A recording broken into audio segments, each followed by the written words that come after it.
Hello everyone, जय जगन्नाथ। आज मु बनैबी मीठा दही बरा। देखो केमती कौन बनाऊँ वीडियो आगू को आपण देखिए।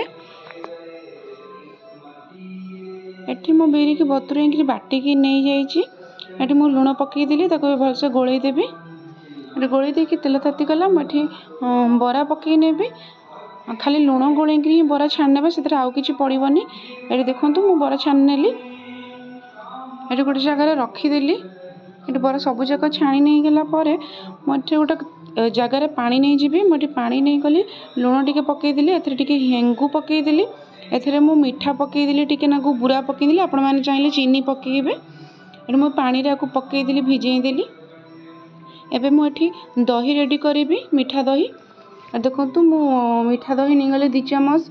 से बुरा गुंड नहीं गली। आपण मैंने चीनी नहीं पारे। ये मुझे लुण नहीं गली। लुण पकईकि भलसे मुझे फेंटी नहीं गली। देखो एमती करेंगे बड़े बेसी पानी देवेनि। मुझे बेसी पानी दौनी अल्प अल्प कर दूची। देखो ये बड़ा कर जेहतु आम मीठा बरा खाली करार अच्छी तो ये देखो पानी पकई था बरा को भलसे हो जाए। मुझे दही में पकई नहीं जी। देखो ये मुझे दही में पकईदेली।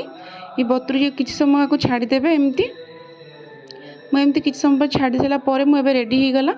मुझे गोटे पात्र नहीं भुजिया हरिका पकईबी। देखो ये मुझे गली गोटे जगार से मुझे भजा जीरा गुंड देदेली। भजा लंका गुंड देदेली। से चटनी धनिया पुदीना चटनी देदेली। आपको जब यार रेसिपी दरकार मुझे गोटे वीडियो आपको कहबी। इमली चटनी भी देदेली। इमली चटनी भी मुझे घरे बनई थी। आपको जब आर रेसिपी दरकार मुझे गोटे वीडियो नहीं आसबि। ये धनिया पत्र पकईदेली। तापर मु भुजिया पकई नहीं गली। एबे रेडी हो गला दही बरा। एबे मोर मीठा दही बरा रेडी हो गला। आपण मैंने भी थोड़े एमती निश्चिंत करूँ। वीडियो भल लगी लाइक शेयर सब्सक्राइब करेंगे। रोचे जय जगन्नाथ।